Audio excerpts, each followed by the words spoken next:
Okay, maybe we should begin. I'm Morgan Carpenter. I'm the Executive Director of Intersex Human Rights Australia, and it's our absolute pleasure to invite you to this webinar that's going to be led by Cody Smith, who is our Senior Projects Officer. We have begun recording the session, and I hope that's okay with you. Please consider changing your name or going first name only if you prefer, for privacy purposes. But the point of recording this is so that people can watch this event afterwards and hopefully, find it as helpful as people who are here today. It also means that people that aren't able to get here can watch the webinar. Before we begin, I want to acknowledge that we are almost all on Indigenous land. We may all be on Indigenous land, which is unceded land that belongs to traditional owners. We know that there's a lot of work that Australia has to do to rectify decades and centuries of harm and harm to Indigenous peoples around our country. I want to acknowledge any elders here today and acknowledge elders past, present, and emerging. I want to hand over now to Cody. And Cody, you may wish to add to that. And if you're here on land in Australia or elsewhere, you might want to acknowledge where you are in the chat. I have tried to open the chat for everybody to chat, so feel free to do that. So, hi everyone, my name is Cody. I'd just like to take a moment to say that I'm on Ngunnawal country, and I'd like to just offer my gratitude to the community's enduring connection to country, culture, and community here in Canberra. So today the session is called, hang on, just give me a moment to figure this out. Language for better conversations about intersex. When I named this session, I didn't actually realize that I wasn't going to end up talking about intersex for a little while, but we're going to get there. I'm trying some new ideas here. What I want this to be is a conversation. It's not good for me to just get up here and say, this is how you need to talk to intersex people, this is what you must do. And I love that we have a mix of service providers and intersex people in the community, and other people here today who might be able to help flesh out some of the ideas we're going to be exploring together. So before we get started, we've had our acknowledgement of country. I want to just take a moment to talk about a cultural disclosure. So people with innate variations of sex characteristics have existed in all cultures throughout history. It would disrespect the integrity of their experiences and identity to impose my own cultural framing. So what I mean by that is I'm a white person in Australia, and I'm not going to weigh in on like whether or not Hijra is a trans identity or an intersex identity, because that is not my place to wade in and impose my values in that space. So in this session, I'm only going to be talking about English terminology as it is used in predominantly westernized spaces that I exist in. So I'm an advocate in Australia, and I'm terminally online. So the conversations that I see about language happen in these spaces. I also like to go over my learning space policy whenever I run something like this. We're all here to learn, so I'm not really concerned about people getting things right and perfect and figuring out the exact right way to frame things. I want to give you permission to just be messy and use whatever makes the most intuitive sense to you. If you say something that's offensive or upsetting or violent, that's not something we need to shut down. That's something that we can explore together to ensure that, you understand why we don't do that. So I'm your intersex friend with training wheels. Let's keep going. We're going to be talking about a lot of contentious language today. There's going to be a lot of controversial ideas floating around.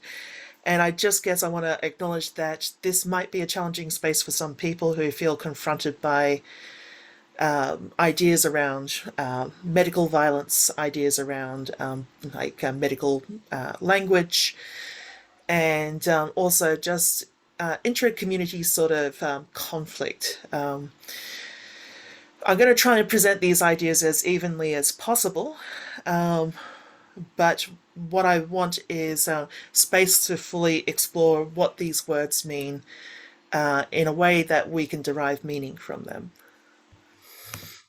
So, like I said before, I'm not here to impose my own values on the language that we're talking about today.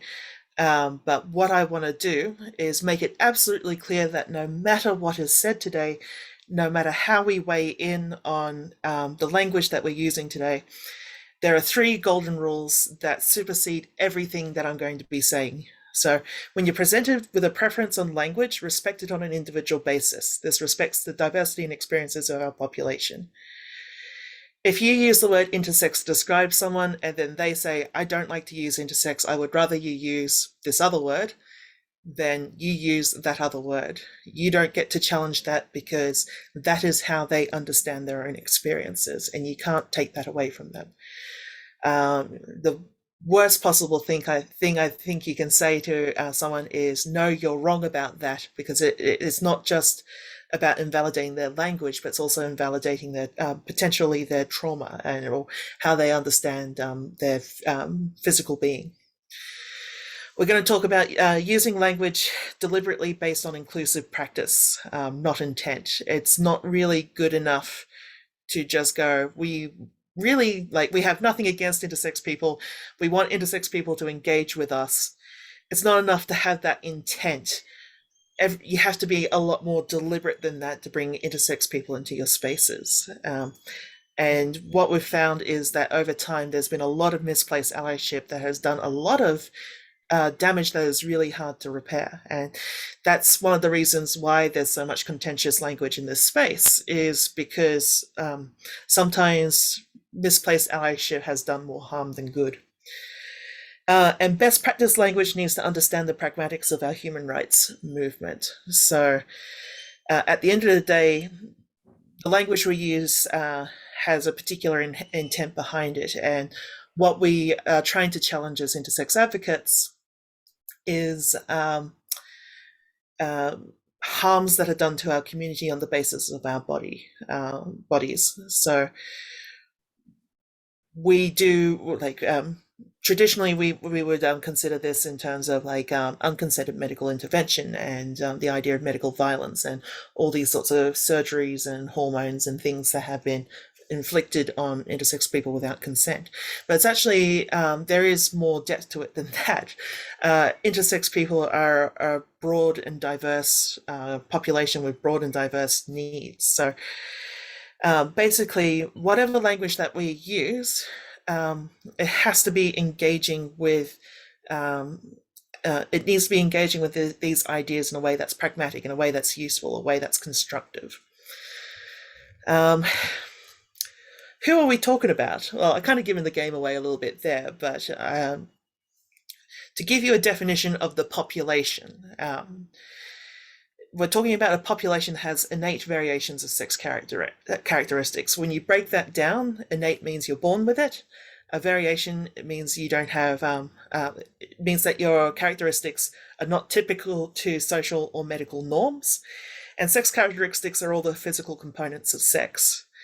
So the broad idea, the broad working definition that we have is that if you live with an innate variation of sex characteristics, you were born with sex characteristics that don't sit with how medicine and social norms understand bodies. And it's really hard to talk about this because it's a very fuzzy demographic. There's a lot of different statistics, there's a lot of different language, there's a lot of different ideas, and there's a lot of different accessibility to the space. So data collection becomes very quickly challenging and complicated. And so what we have is a statistic that sits somewhere between 0.02% and 1.7% of the population. And this is based on where your definitions sit, how many people it sort of encompasses, like how many people you're able to sort of reach, what sort of population you're even studying. But perhaps the most important thing to understand about this population is that it's filled with different identities and different experiences. When we think about identity-based language, a lot of it is based on common experience. And so if you have, for instance, a population, of people with a particular disability, they all have that common experience of living with that disability. If you have someone who lives in a particular ethnic population, then they all have very common experiences of how that ethnic population is treated. But intersex is sort of being a set of physical characteristics. You end up with a vertical slice of the population where identity is much more scattershot. So if you think about and this is interesting because, the 1.7% statistic is controversially compared to the number of people with red hair. But if you think about redheads as a population, there's no stereotypes about all redheads being soccer players or all redheads being butchers or all redheads owning cats. And it's a very similar thing about intersex. You can't just say that all intersex people have this set of experiences, have this set of identities, because it's those physical traits that are the common experience. So the first word we use to describe this population is intersex, and for the purposes of this conversation, it's the default term I'm going to use. This is largely because it's the term that I use for myself, so it's the word that I'm the most familiar with, the word I'm most comfortable using, and it's also the namesake of our organisation. We're Intersex Human Rights Australia. That doesn't mean that we despise all other language in this space. That just means that this is the language that we use as our default in this space. So the intent of the term intersex was to bring together around 40 different diagnoses under one sort of broader category. And as we explore some of the other terms, we'll sort of explore some of the history that led to this.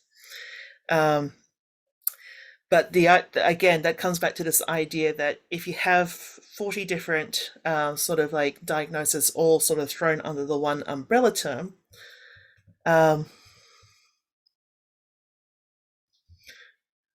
sorry, I just realized that I'm not keeping up with chat. Yeah, there are strong stereotypes about redheads. That's a fair point.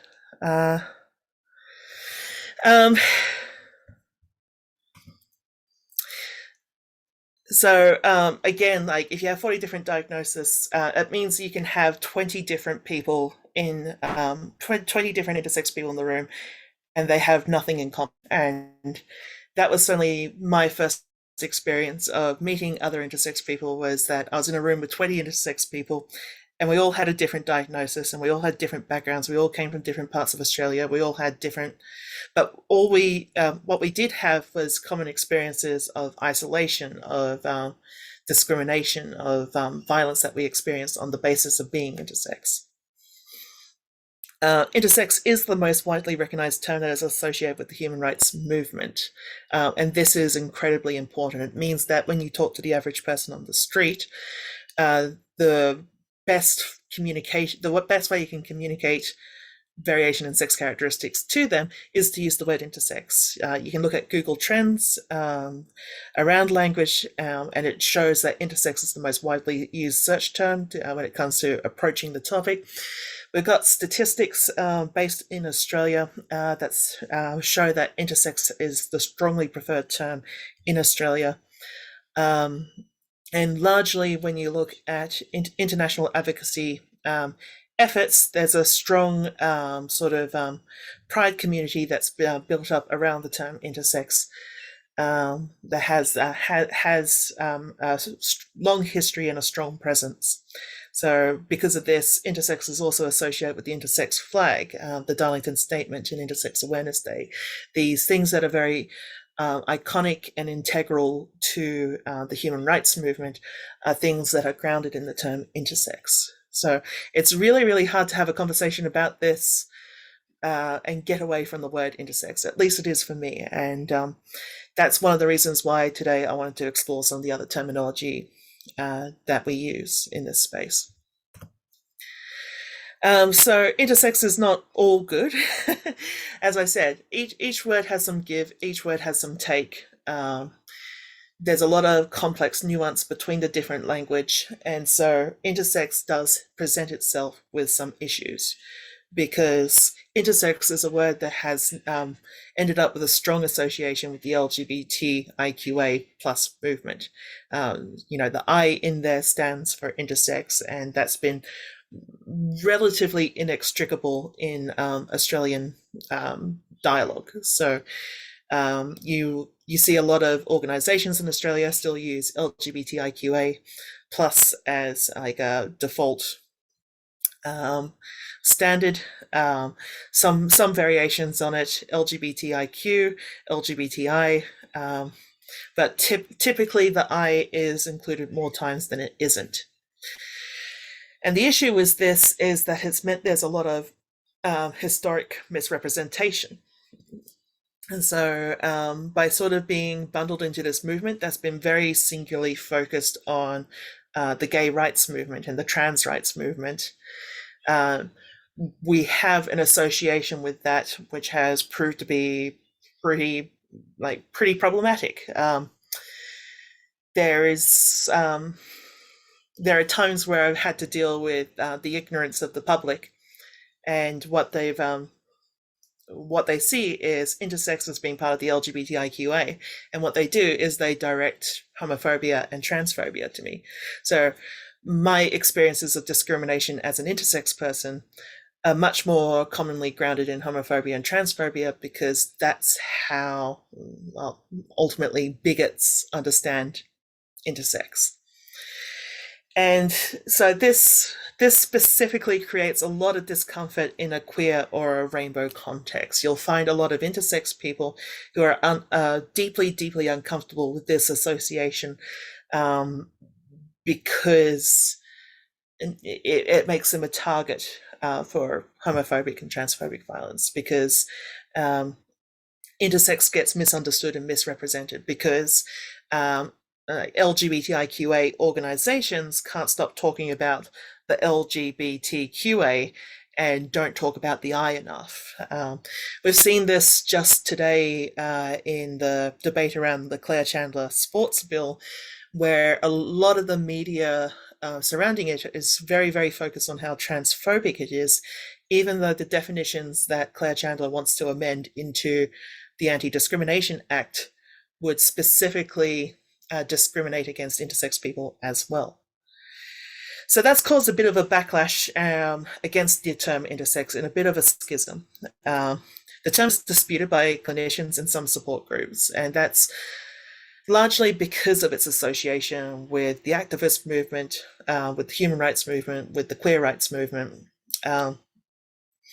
That sort of association has meant that clinicians and people who are uncomfortable with that association have looked for alternate language. And what that does is it's created a bubble where you have people who don't have access to the word intersex who are made vulnerable by that. There's also attempts to distance particular traits and diagnosis from intersex. And again, this is something that sort of creates populations that are vulnerable. So sort of like the common talking point is there's a lot of dispute as to whether or not hyperspadias or polycystic ovarian syndrome should be included as intersex under the intersex umbrella or not. And largely, depending on what definition of intersex you're looking at, there are reasons to include those populations. There are reasons not to include those populations. And that in turn can skew data collection. And what ends up is if you have like a particular diagnosis that is hostile to the idea of being associated with the intersex, they can sort of be sectioned off, and then ultimately their human rights exploited and abused because they don't have that protection that's associated with the umbrella of intersex. And the misuse of intersex has created this extremely toxic, dangerous idea that intersex exists as a third sex category. So we see this a lot in transgender debate. This sort of idea that not even nature reflects male, female reality. That intersex people exist outside of male and female. But actually, we have intersex men and we have intersex women, and we have intersex people who may be somewhat more ambiguous around the middle. But there's nothing about being an intersex man that makes you less of a man. There's nothing about being an intersex woman that makes you less of a woman, and there's nothing about that makes you less intersex. And trying to draw a circle around what intersex is creates situations where people want to put themselves outside of that circle and people want to put themselves inside that circle. So these are all sorts of things that we need to be mindful of when we're talking about intersex, the word intersex. And how do we continue to use the word intersex then? Is that we recognize traits and experiences and find commonalities. So when we talk about experience, when we talk about common experiences, we can start to bring a community together and then, address some of the injustices that we've faced. We can make a deliberate association between different terminology. So here's the thing: is that if you have if you have people who have access to other language and not intersex, then creating associations between their language and intersex creates pathways that gives them access to the intersex community, and that's really important. We ensure that when we use the word intersex, we are doing work that's integral to supporting the intersex community. And again, this comes back to my second golden rule of we need to use language deliberately. We have this perception that intersex people are hostile to being included in the LGBTQA plus community that has a lot more to do with misrepresentation than antagonism. This is something that we find ourselves beating our heads against a lot, is that one of the most common questions we get in training, in workshops, in education is sort of is it appropriate to include the I? Should we be including the I? And the answer to that is honestly, it's not enough to include the I. You have to create space for the I. You have to understand what it means to include the I.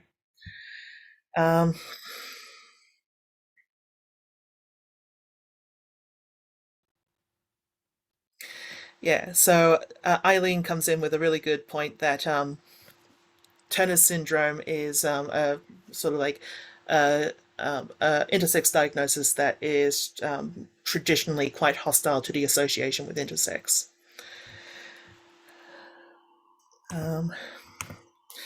Diagnostic language. So we've just looked at intersex as sort of one category of language or one idea of language. Diagnosis-specific language is another category or idea of language. And you know how I said that intersex is a term that encompasses almost 40 different diagnoses.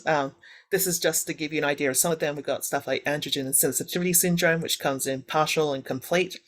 Turner syndrome, Klinefelter's, MRKH, which is named after the 4 doctors that discovered it, and I'm not going to attempt to pronounce their names tonight.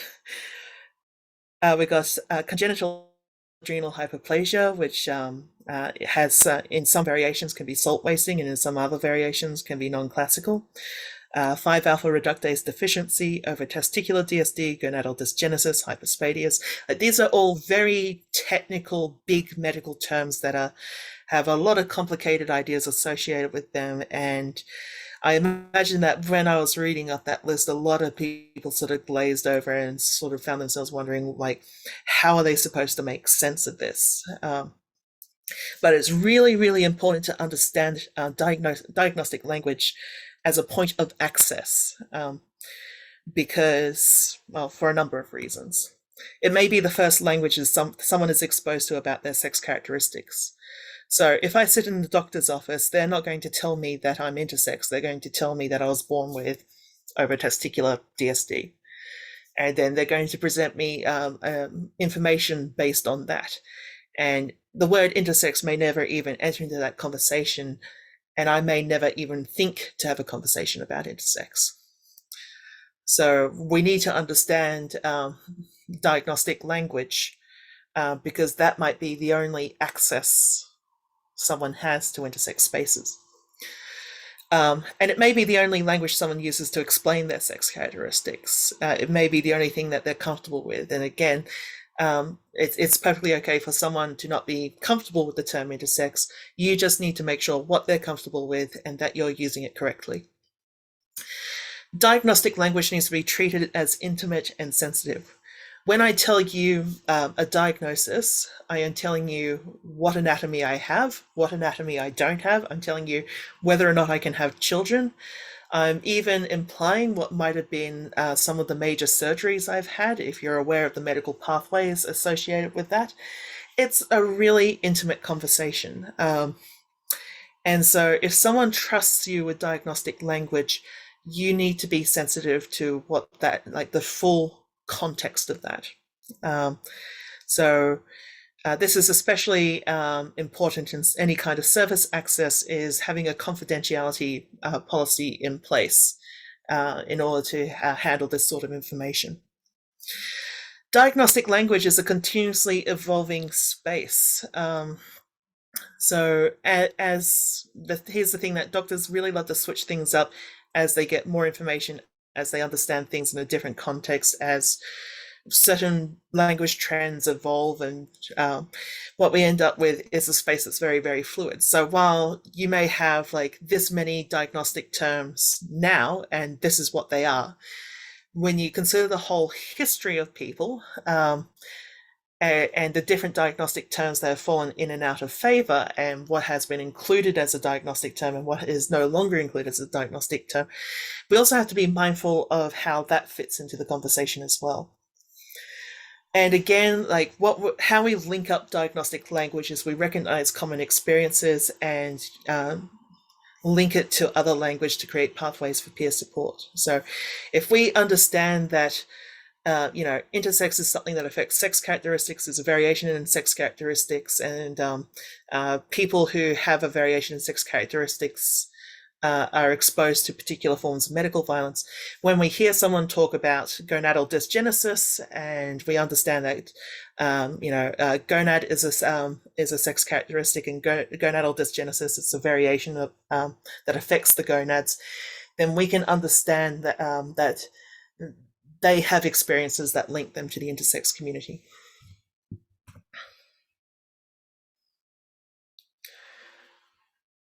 Yeah, and Morgan points out that diagnosis are often associated with the registration as a particular sex at birth. So I've seen worksheets as to how intersex is taught to medical doctors, and it's a big old list of diagnostic terms, and they have to mark down whether or not a particular diagnosis is male or female. And when we understand that intersex people can have any sort of identity that's not necessarily to do with their intersex variation, then that assignment is what makes unconsented surgery such a problematic thing. A key trend over recent decades has been histology, looking at the gonadal tissue to genetics. I think that comes back to the way that things tend to be. That tends to be. I think that comes back to how things tend to be sorted out. Is there's sort of this idea of viability, like what is a idea of a viable woman, and what is the idea of a viable man, and what sits outside of that viability, and that's why there's this sort of like this really intense focus on normalization, is that the justification that's given is that anything that is sort of abnormal is a threat to health, and what we know is that this isn't the case, and what we find is that there's also just a lot of very questionable justifications for this violence.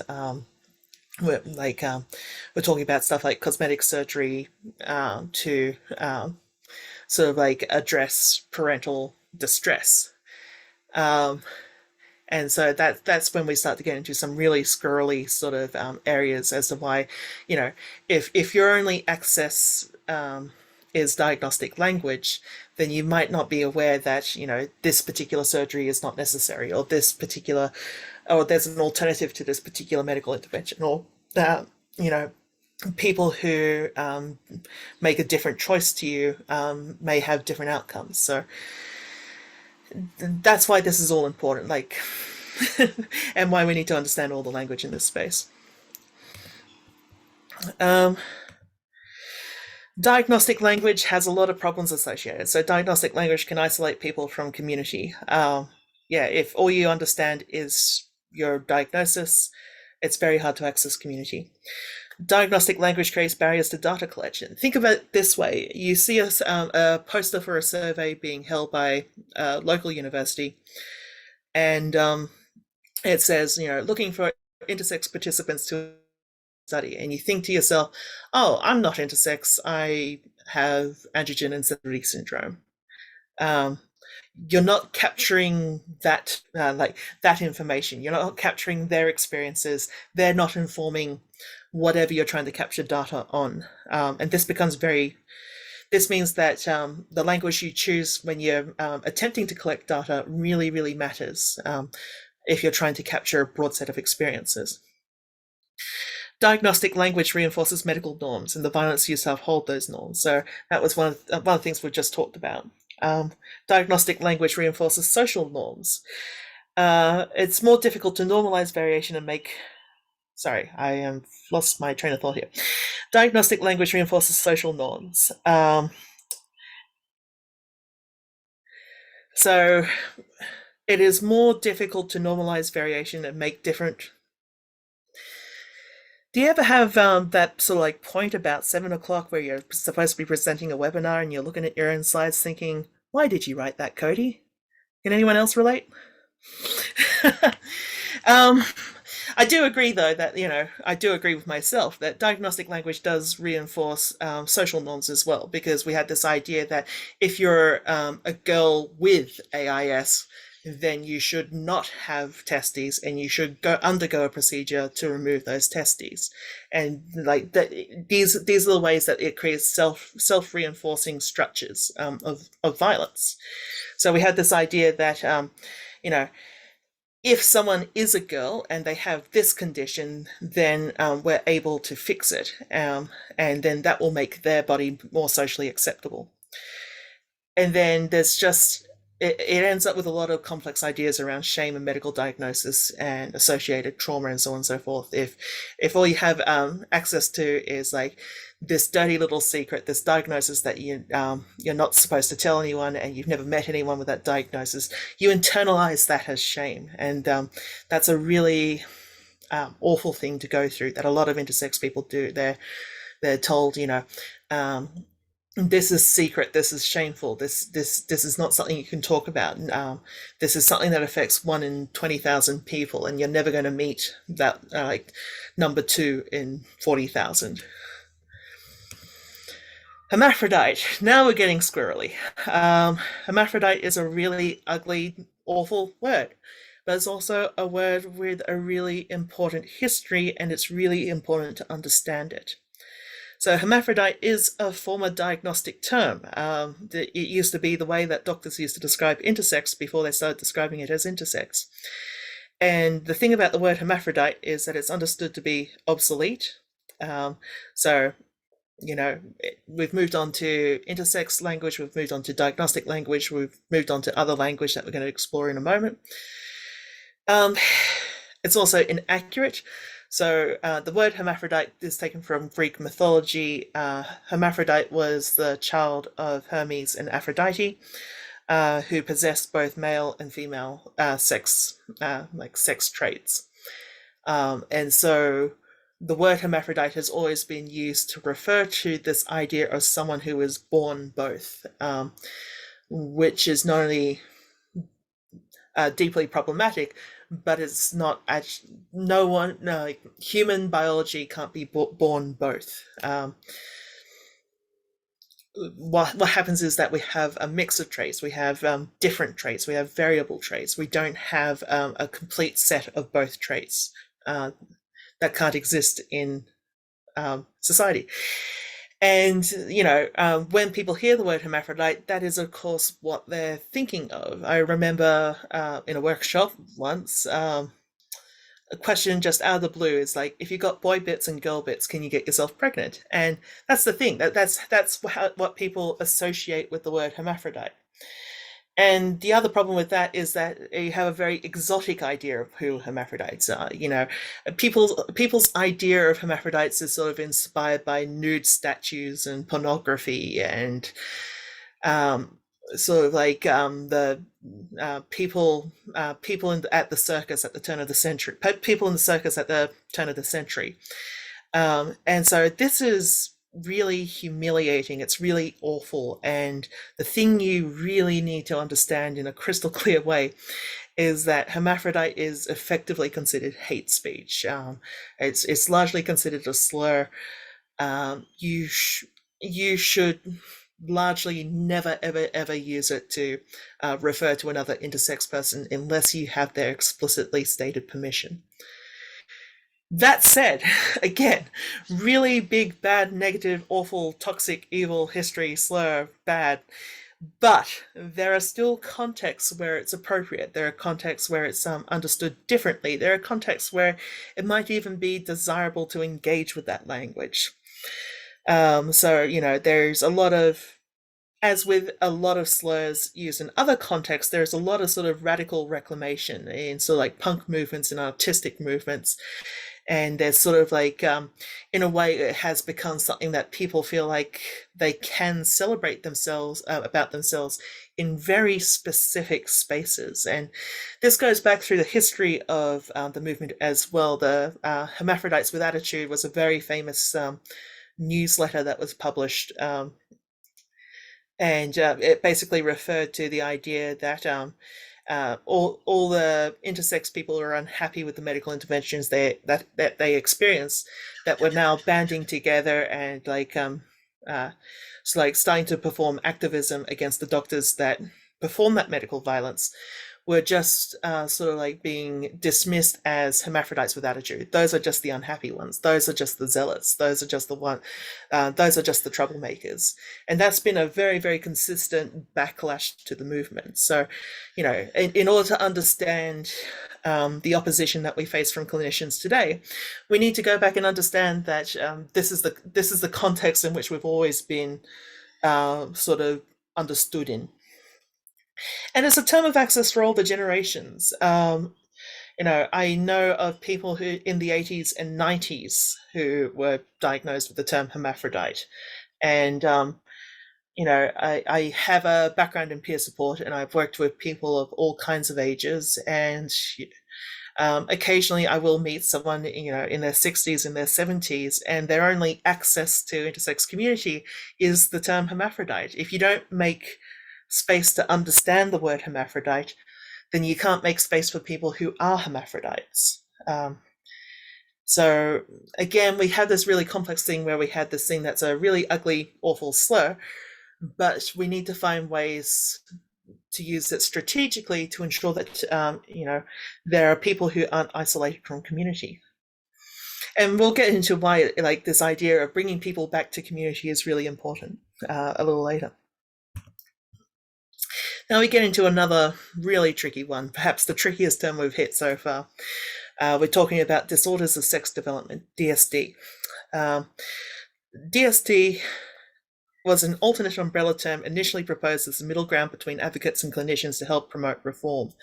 So we have an organization, the Intersex Society of North America, and basically a concession was made between activists and clinicians at the time that disorders of sex development was a more medically accurate term than intersex, and that by using that term that is more accurate, doctors would be able to have better conversations around DSDs, and it would lead to better reform and better outcomes for intersex people. And this did not happen. ISNA is now defunct. You can see an archive of their website now. A lot of the people who are involved in those sorts of negotiations now regret their involvement in that and legitimizing the term DSD. And the reforms that may or may not have come of that were not enough to end human rights abuses. So in that sense, the term DSD is a bit of a failed experiment. However, it does provide a compelling alternative for the right person. And this is one of the things that we need to remain compassionate towards. And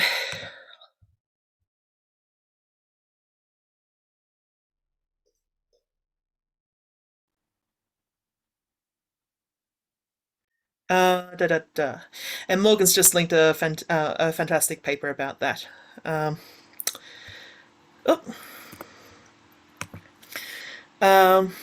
The contention with DSD terminology is that it centers the word disorder, framing intersex as a problem to be fixed. This comes back to the issue with diagnostic language. If you're told you're intersex and you have an idea of the intersex community and you have the idea of a human rights movement and you have an idea of alternatives to medical intervention, then you can protect yourself. If the only language you have access to is disorder sex development, then you are always being told and you're always telling yourself that you are disordered, and that creates the pretense that there is a problem to be fixed with you. And so that's why you see a lot of hostility towards the term DSD from intersex groups. This is a term that is again considered quite ugly, quite harmful. But there's also varying degrees of detachment and varying degrees of trauma association. So when I hear the word disorder of sex development, I think about the ways that my body was medicalized. I think about the medical violence that I survived and I experienced. And so I have a strong aversion to the term because I associate trauma with it. But for some people, they have a strong detachment from a term like disorder or a term like condition. It can be easier to understand that you have a medical condition, that can just be an easier thing to process if you don't attach any negative emotions to words like that. If you consider that neutral terminology, then you might be okay with it. And we need to understand that that's just how some people see the world. And Morgan points out very clearly that there are no peer or support groups using the term DSD in Australia. Yeah, that is important to note. So attempts to ameliorate this controversy have led to variations on this term. So when people raise an objection to the word disorder, some people started using differences of sex development, but that's still rooted in this acronym DSD. That still has that association with disorders of sex development. Differences of sex development might be nicer language, but the idea behind it is still the same. And we've also seen a little bit recently a new term, congenital conditions of sex development, which largely exists in these DSD spaces and just seems to be a way to, again, just centralize medicalization as the core experience of being intersex. That you are not intersex unless you have a diagnosis and unless you have an experience of medical intervention. So in that sense, like these are terms that have a very deep gatekeeping context.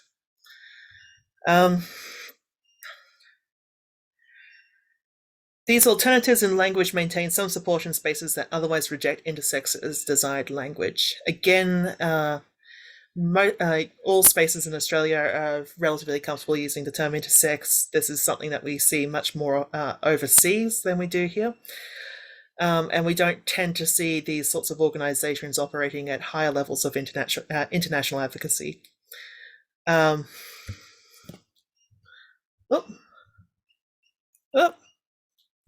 I've lost the thing. There we go. Sorry.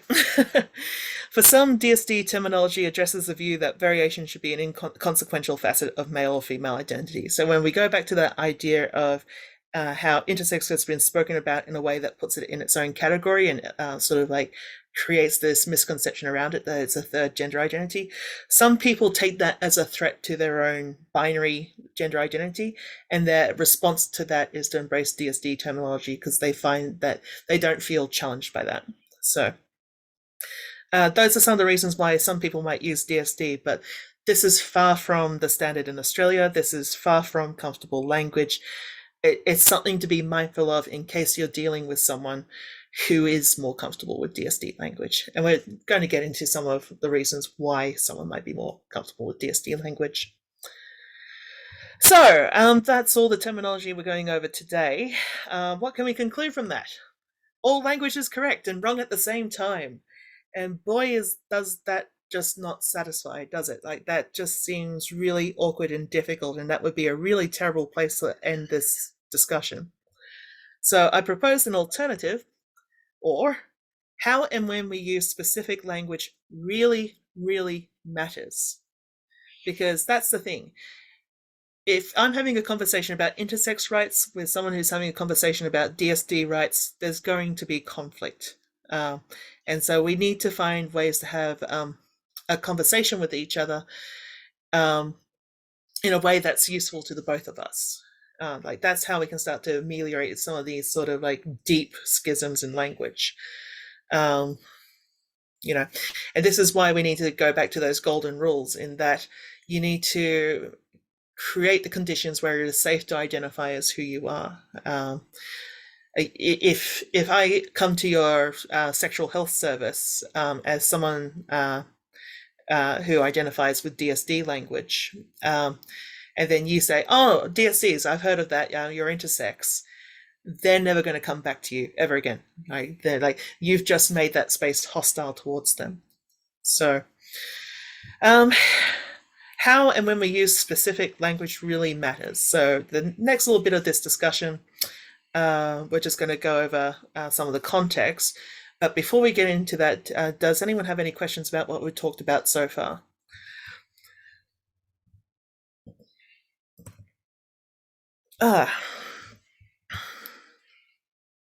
No? Okay. So we need to think about what is the purpose of language in this space? Like, why does all of this language matter? And language matters in the intersex space because we use it to combat alienation. When you're told you're intersex, you're told you have a particular diagnosis, you're one in a number, and you're never going to meet anyone like you. But that's radically different to the idea that of 1.7% of the population being intersex and everyone having common experiences of injustice and medical violence. So when you use language to cut people off from the intersex community, you're cutting off access to others. You're cutting off access to peer support through common experiences. And the best thing you can do for an intersex person is connect them to community, because there is a deep knowledge, a deep support base, and just a lot of knowledge to tap into, and a lot of resilience to tap into, and a lot of joy to tap into. I think that's not something we talk about enough, is that it can be a really joyous experience to meet someone who's had the same experiences as you. So, and this comes back to, we know that the population has more difficulties around mental health, has more difficulties around suicidal ideation, are more susceptible to abusive structures. And so combating alienation becomes like a really important survival tactic. The purpose of language is also that it supports advocacy and data collection. We need common solutions for common problems. You can imagine that if we had the AIS bill, and then the MRKH bill, and then the Turner syndrome bill, and then the overtestes bill, and then the hyperspadias bill, like, that's not useful, that's very micro scale, that's not something we can advocate for, that's not practical. And so what we need is to understand injustice at this larger scale, bringing these common experiences together so that we can find common solutions that address these human rights abuses.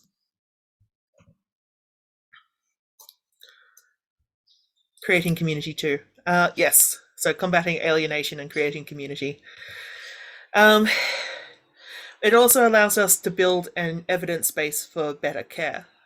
So if we know that like this group of intersex people had these kinds of experiences, then we can focus our resources on ways to fix that problem. So if we know 30% of I can't actually recall the statistics right off the top of my head this evening, but if we say that 30% of intersex people are more susceptible to depression, then what we can do is we can write resources for our community that deal with depression.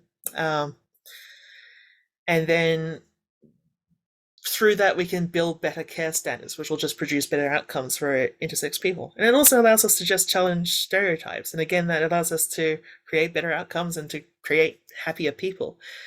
I think a lot of intersex people can relate to an experience of expectation. Like you are expected to go see the doctor, you're expected to undergo medical intervention because this was the only acceptable idea of who you should be.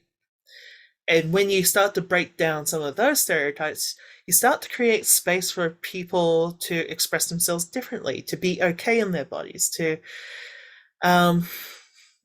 like challenge some of the ideas where what's expected of them then becomes what they can give to the world, and that's a more exciting prospect for like anyone and everyone.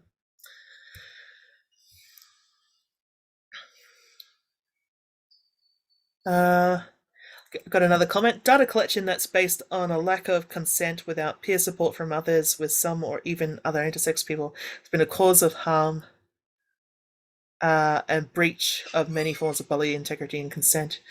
Yeah.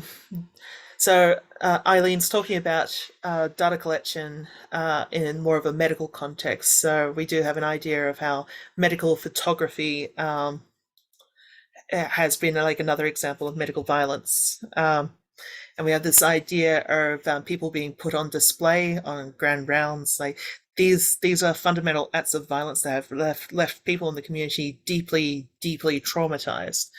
I guess when I was talking about data collection in this, I was thinking more community-focused data collection, stuff that has sort of like meets the standard of the expectations of the community and is used to reinforce the activist goals of the community.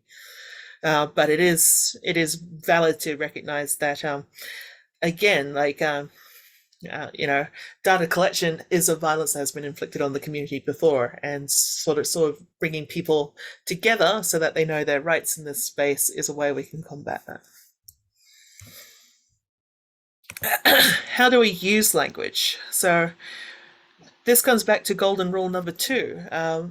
We need to be thinking about how we use language and what is the deliberate purpose of that.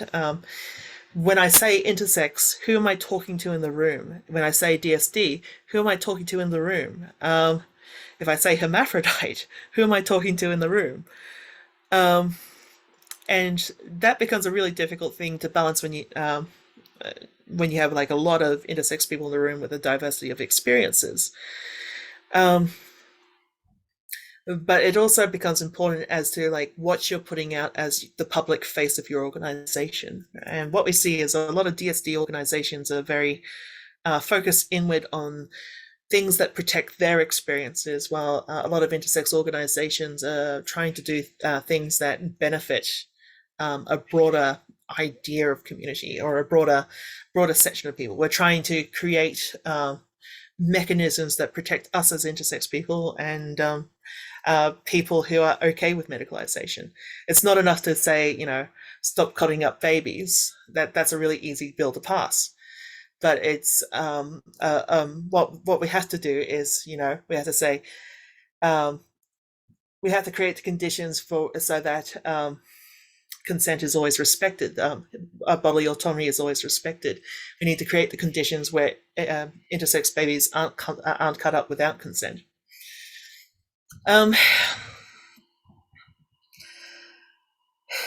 Intersex people expect to be understood on their own terms. Intersex people will notice absolutely every single time you use the I in the acronym. They'll see you every single time you put an intersex flag on something. We're like deranged magpies. We see yellow and purple, and we see intersex pride. This is a fact. And intersex people know. Like we know, and we talk to each other when the experiences we have at services say they're for intersex people, and then they make fundamental missteps. So when you include intersex, you need to be thinking about how do you demonstrate that understanding. Like I said, it's not enough to just say you're intersex inclusive. You have to be intersex inclusive. So how does your organization understand the needs of intersex people? How do they demonstrate this understanding? If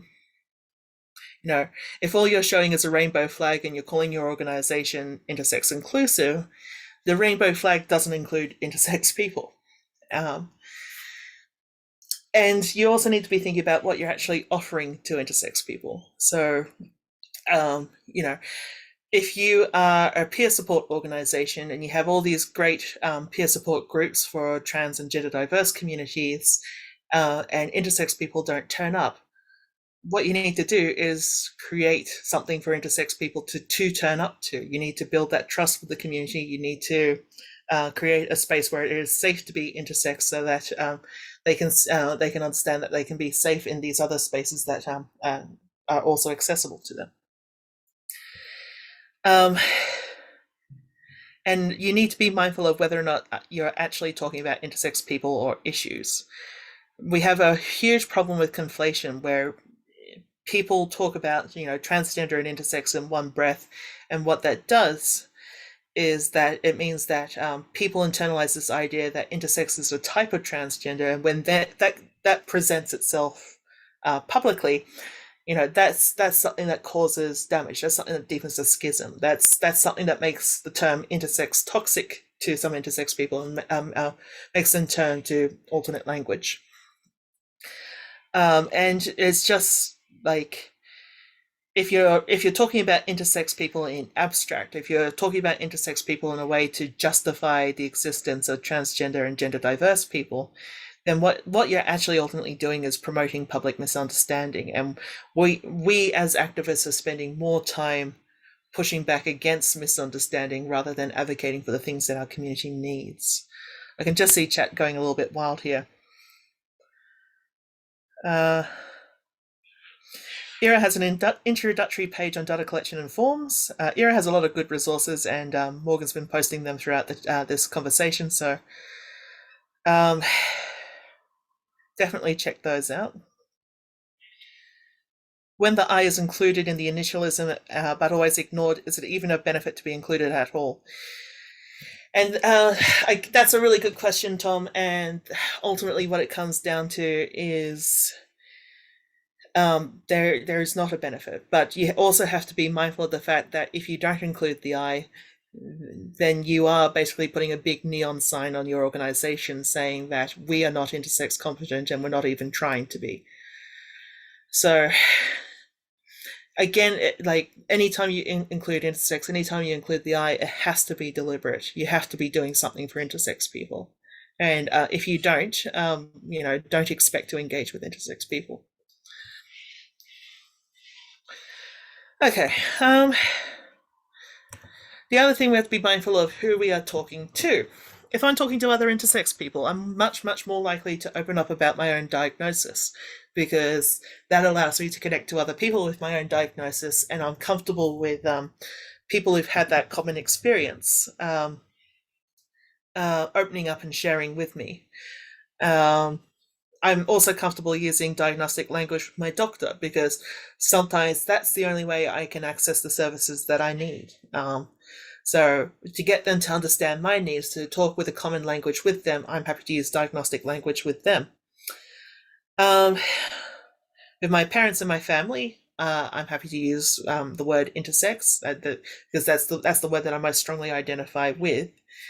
And the same goes for friends and peers. If I'm looking at services, I'm looking for competency, I'm looking for safety, I'm looking for deliberate intersex inclusion. And if that deliberate intersex inclusion is there, I'm there as an intersex client. If that deliberate intersex inclusion is not there, then I'm just there as any old person. So when you're thinking about who your services are intended for, like that's sort of like one of the things you have to be mindful of. I will never use diagnostic language talking to the media, because I don't think intersex people should have to provide a diagnosis in order to be taken seriously in public discourse. Some intersex people are really comfortable presenting, that piece of information. Again, if we understand diagnostic language as sort of like something that's very intimate, some people are very, very, very comfortable talking about their sex lives and are very, very forward about it, very, very okay with absolutely everyone in the neighborhood knowing what they're into. And then some people would rather just fall into the earth and disappear than have a conversation about that kind of stuff. So again, I'm okay with being intersex to the media. I might also try and use language like DSD and hermaphrodite in order to just make sure that association of words is happening, as long as I'm trying to do it in a responsible, safe way that represents the intent of the community. And the public, I'm using very, very simple language. I'm using it in very, very role model ways. I'm not having these in-depth conversations about nuance and complexity. I'm just saying, use intersex, don't use hermaphrodite, don't use DSD. And that's just about trying to make sure that we have very, very simple messages in public that aren't spreading misinformation and aren't spreading ideas that are harmful to intersex people. And we refer to this idea as sort of like code switching. How do we get what we need? And that's just me as an intersex person. So when you think about providing a service, you also need to be thinking about what sort of language might be more or less appropriate. If you are a social worker who needs to approach a doctor, what information do you need to present to the doctor? What information is your clients comfortable with? If you're a teacher who needs to have a conversation to a parent, what language are the parents comfortable with? Because that might be very, very different to what language the child is comfortable with. What language are we using when we're talking to friends and peers? Are we accidentally outing someone? Are we accidentally giving more information away than about someone than they would be comfortable with? And when you're talking to media, it's absolutely okay to say, I don't know. I can't speak on behalf of the intersex community on this matter, and step back.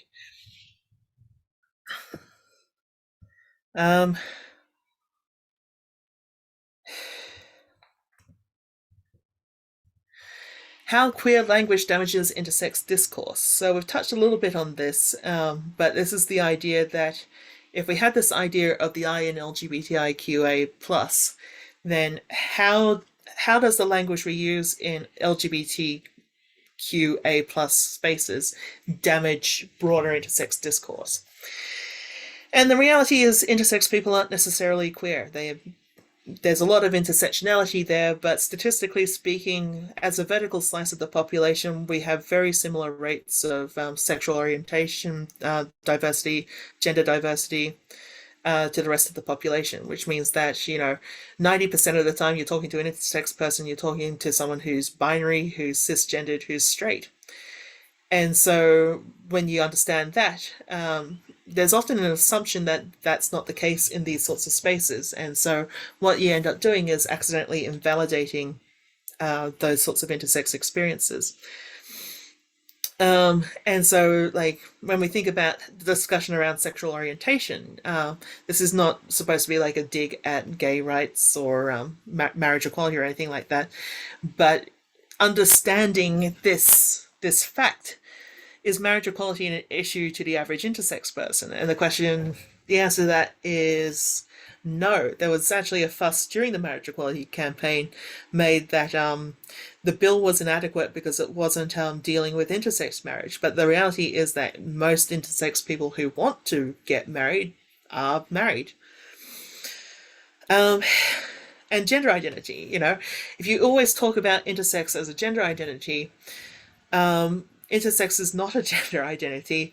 Intersex people have gender identities. You have intersex men, you have intersex women, you have intersex non-binary people. The intersex is detached from that, and as it is detached from sexual orientation.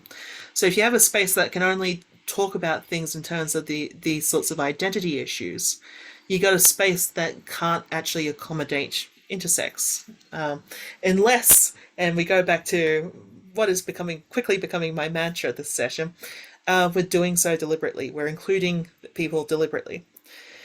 And then there's just times where queer spaces, LGBTQA plus spaces, are just really, really unsafe for intersex people. We have this concept of minority stress where minorities might talk about their experiences and rights and people who oppress them in ways that are violent and angry. But if you have gay people who are lashing out against straight people, and you have trans people who are lashing out against cisgender people, and you have straight cisgendered intersex people, then what you got is a situation that is foundationally unsafe to them. You created the circumstances of lateral violence for that population, and lateral violence sucks. How do we go with that?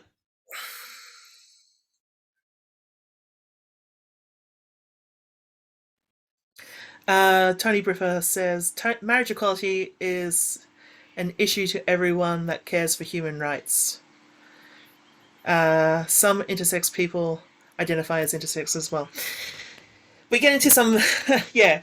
We're tackling complexity and nuance tonight, so let's tackle some complexity and nuance. Intersex is a pride community. It is a group of people who, have a lot of common values, have a lot of common experiences, and so there are ideas of identity, intersex as an identity, but it's an identity on its own terms. It's not an identity on other terms. So if you're always fixated on the idea of intersex as a gender identity, then that's where the problems arise. But again, it comes back to, for some intersex people, intersex is a term of identity. For some intersex people, it's just the thing that they'd rather not talk about or think about that means that they go to the doctor a little bit more than the average person or something like that.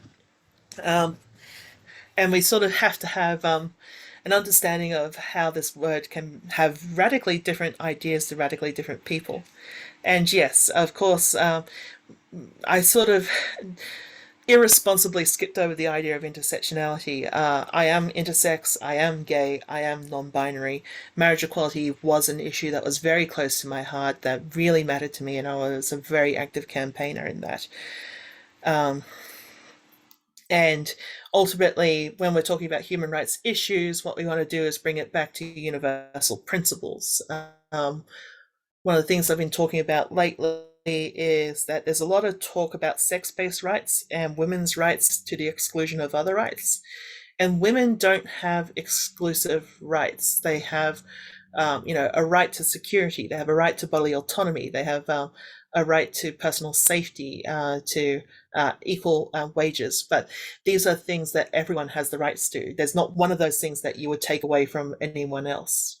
And it's important to understand that while these features are universal, you also need to have a concept of how they affect particular populations can be quite disproportionate. There's significant evidence of higher rates of same-sex attraction amongst people with intersex variations. evidence regarding high rates of same-sex attraction amongst people with intersex variations. Evidence regarding gender transition also shows higher rates than the general population. Yes, but the population. Sorry, I am just having some technical issues. But the population of people with innate variations of sex characteristics definitely includes large populations who are LGBT and large populations that are cishet. And then we've got to find a way that understands the rights of both of those sort of internal populations. So, yeah, thank you. That's a good part of that discussion.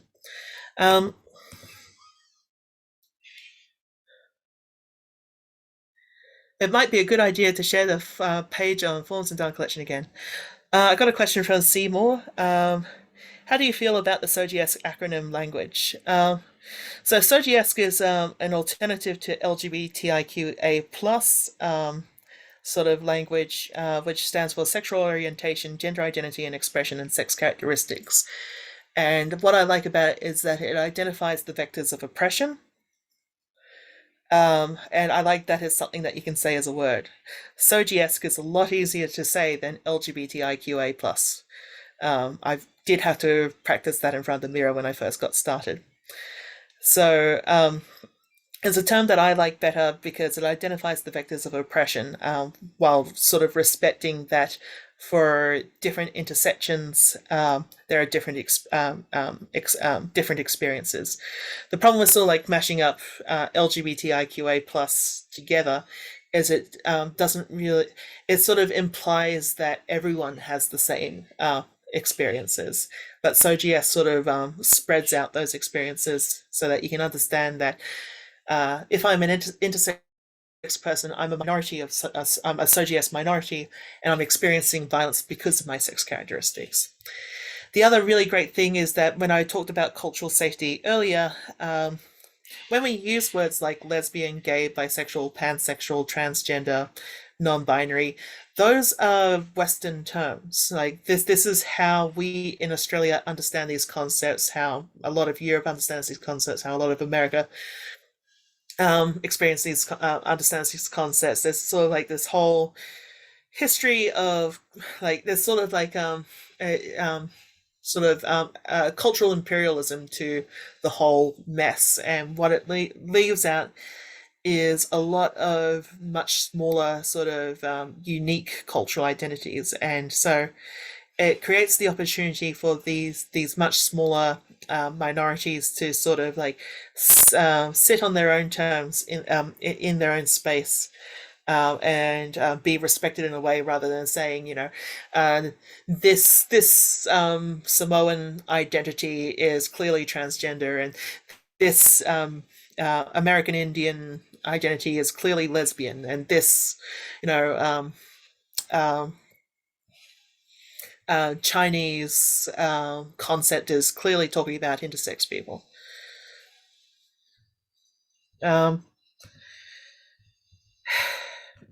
Etiquette is tricky, so I've sort of gone over a lot of do's and do's nots, but we've always got to take it back to this idea that we're trying to make cultural safety for people. We're trying to have better conversations. We're trying to have a set of rules and standards whereby we are respecting what people bring into a space. So the first rule is you are not entitled to someone's diagnosis. If I tell you I'm intersex, you don't need to know more than that. If I want to tell you more than that, I may choose to at a later point in time, but it's enough to just tell you that I'm intersex, or it's enough to tell you that whatever language that I use for myself is enough language. And this drives people up the wall because people want to know exactly what kind of weird you have. And it's really intrusive, and it's really inappropriate, and it's really awful. Intersex people aren't transgender. It feels like a really obvious thing to say, but we're having these social conversations about, or now we're having these conversations about how transgender functions in our society. A lot of that knowledge is internalized and then expressed as an appropriate structure to express cultural safety towards intersex people. Um, and again, like that comes back to this idea that if I'm approaching you as a service, as an intersex person, and you are treating me like a transgender person, you're not making a space that's safe for me. So it's okay to seek clarification if you're unclear on what language someone uses. So if you're not sure what someone calls themselves, what pronouns they use, or what like language of identity that they use for themselves, it's okay to seek clarification on that, as long as you do it respectfully, in a way that sort of appreciates privacy, in a way that isn't overly intrusive, in a way that has respect at its core. And you shouldn't just assume that pronoun introductions are enough to make intersex people feel comfortable. Like, I remember introducing myself as intersex into a space, and the first thing they did, someone said, was, "Oh, we should do a pronoun round then." And it's sort of like, yes, but you should do that because I'm non-binary and you don't know what my pronouns are. Like, it has very little to do with the fact that I'm intersex. And, when in doubt, if you wouldn't ask your friend that, don't ask your intersex friend that. So if you think it'd be weird to have a conversation with your friend about genitals, don't ask your intersex friend about their genitals. Don't ask about surgeries. Don't ask about diagnosis. Don't ask about medications. If it would be intrusive to ask someone else, don't ask your intersex friend. I'm interested. Intersex people in the audience. Is there anything I've missed out here? Can anyone think of any sort of like little points of etiquette that they'd like to bring up?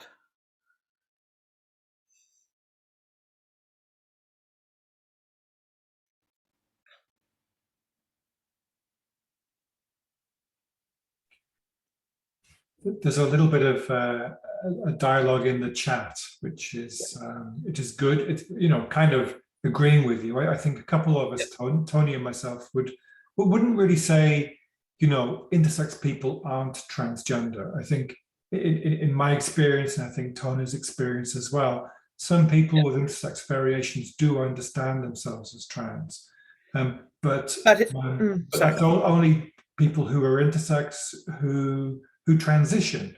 And not everybody that transitions gender will understand themselves as intersex. Sorry, will understand themselves as transgender. I'm getting tied up. And not everyone intersex, and not everyone who is intersex who transitions understands themselves as transgender. So I was assigned female at birth. I identify as non-binary now. I have undergone a process of transition. I've changed my name. I have. We're not going to get into the specifics of it, but I don't consider that a journey of transition. I consider that a process of like affirming my intersex identity. Like you were saying before, Tony. Sometimes what we hold close to our hearts is an intersex identity, and absolutely, some intersex people are trans, and again, it becomes tricky because sometimes acknowledging the intersections every step of the way, you can start to feel a little bit bogged down. So I'm trying to capture something of a truth for, I guess, like an abstracted concept of intersex, which I guess is sort of, again, like not really good enough because intersex is not abstract and it does exist in conjunction with so many dimensions and complexities. But people who only understand intersex as a transgender concept is sort of more who I was trying to identify.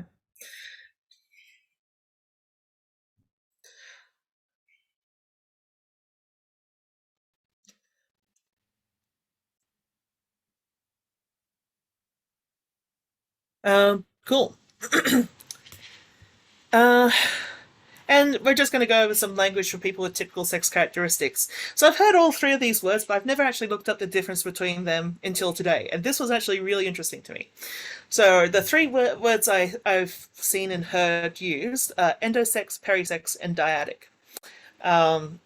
Largely, dyadic seems to be outdated. I don't think I see a lot of people use dyadic anymore these days, but I occasionally see it in older writing about intersex, older academic articles, older discussions on like Tumblr or whatever have you.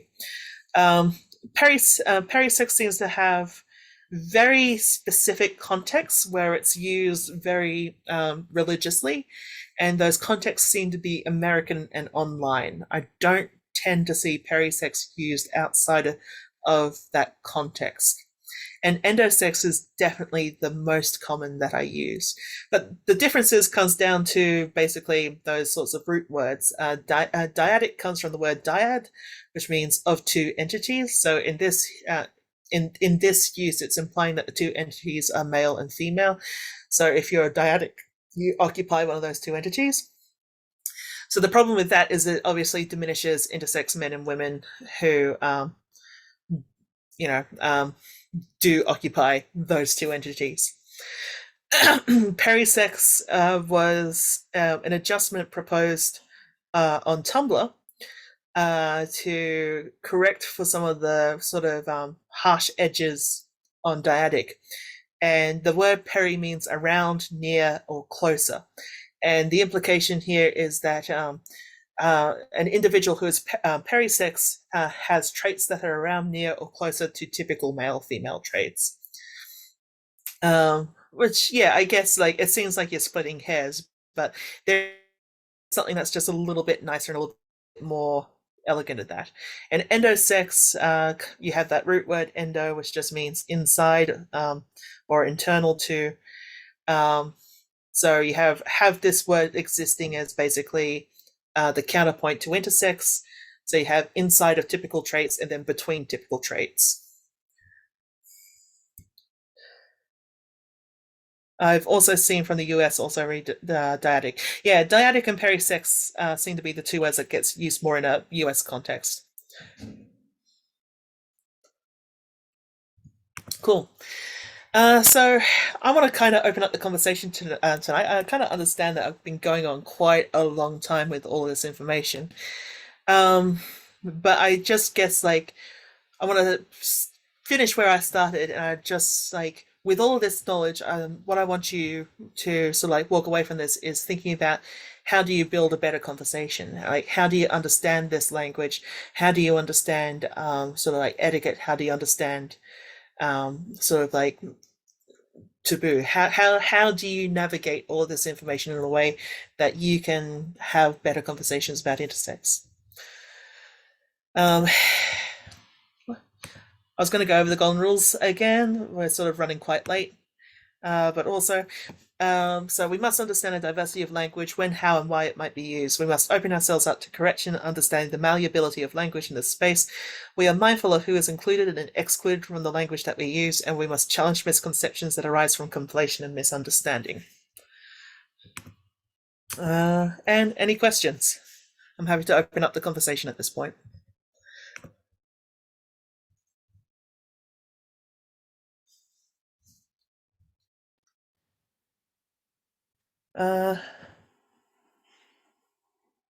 Yeah.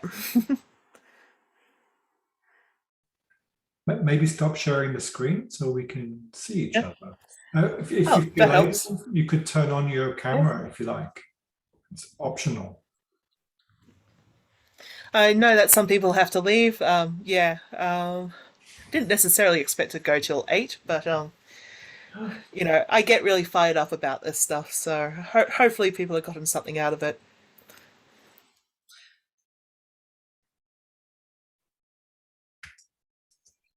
Yes, I have. Glad you could make it, Alice.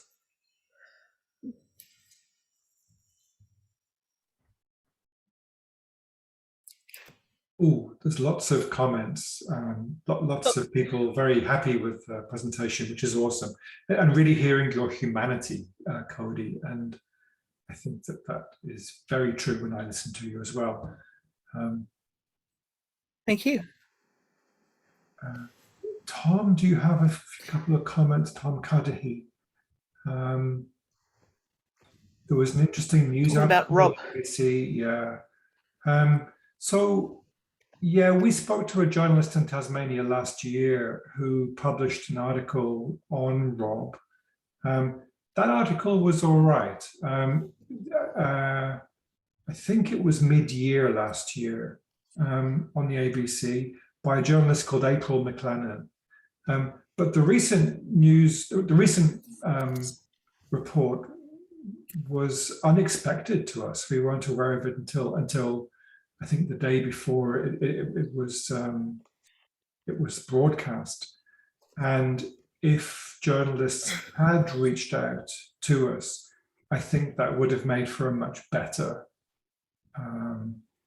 piece. I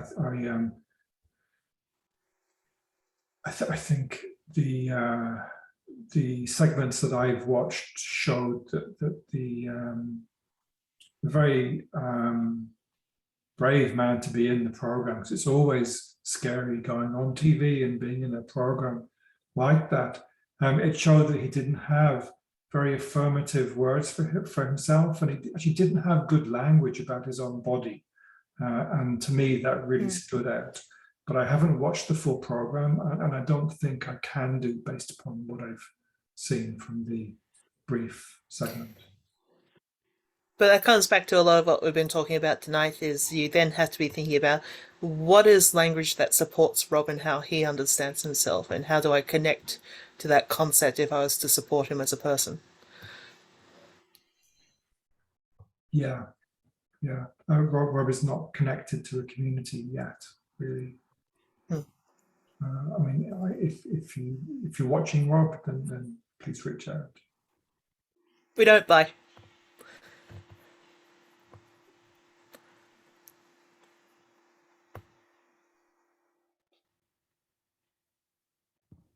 I really appreciate everyone's support. I really appreciate that you all sat here for an hour and a half and listened to me rabbit on. That's fantastic. We'll have to do this again sometime.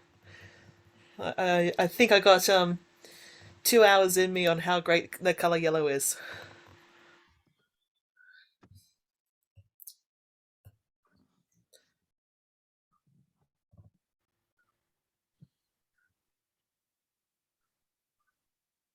I think people are just sort of filtering out. I'm just here to converse if anyone has any questions or comments or whatever. There's another question, I think, from James. Thank you all for coming along. Can I ask my question without you needing to use the chat? Sure. Yeah, go ahead. Oh, thanks, because my typing is not as spelling correct as it could be. I was, in response to that program that you mentioned where the chap on Backroads was disclosing an incredible amount of very personal information about himself. And I was sitting on my couch with my face leaking on his behalf. I feel quite comfortable as a person who has a transgender experience pointing people in the right direction for further information. You know, there's websites and support groups, some of which I'm in, and I feel very, well, I don't feel super comfortable putting up my hand and saying, sure, ask me your questions. But for people who have questions about trans experience, I don't feel like I'm constantly suffering from foot and mouth disease. But when it comes to, you know, that gentleman talking on Backroads, I had somebody ring me. They were watching it too, and they rang and said, do you think the Backroads people would have offered him connections or resources as part of their response? And I'd like to believe that Heather Hewitt, the presenter, and her team are, you know, adorable humans, just like we all are, obviously, and that support may have happened. But other than a gender agenda as a resource here in the ACT, I'm not au fait with, you know, what's the best one-stop shop to recommend, or what's the best first place to go, for fear of being an idiot and not knowing enough and committing a worse sin of saying, shit, I've got no idea.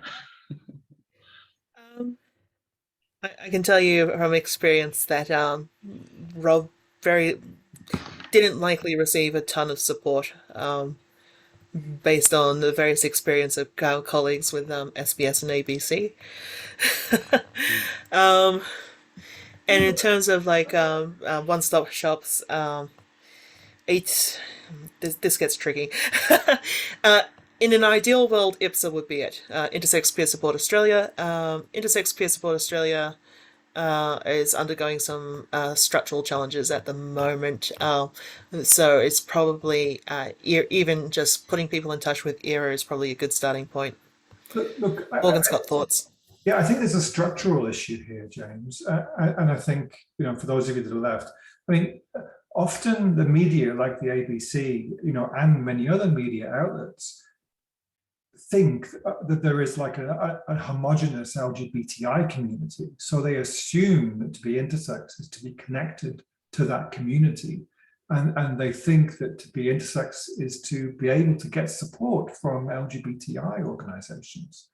But LGBTI organizations, or organizations that say they're LGBTI, often don't have expertise or competence or even exposure to people with intersex variations. So that support really typically is not available, which makes organizations like AGA and particularly IPSA really important. But they are less available, and often the media, if they made an independent arrangement, without talking to community expertise, which seems to have happened in this case, I think they can miss the fact that people will need support or would benefit from support from people with similar lived experience. Thank And you I mean, very much. one of the foundational problems here is ERA is 3 part-time staff, IPSA is no paid staff whatsoever. AGA runs, is based in the ACT, is only accessible through the ACT, and runs dedicated intersex peer support once per month. Like, the resources in this space are dangerously limited, and one of the things that we're honestly fearful of is that we're going to get to the point where legislation pushes more intersex people into needing support, and that support is not going to be there to catch them. To be fair, people need access to support anyway, I think, but need support to be here. Anyway, I'm interrupting you. I don't want to interrupt you. No, that's okay. This is the conversational bit. I'm okay with people, like, as far as I'm concerned, it's an all-in.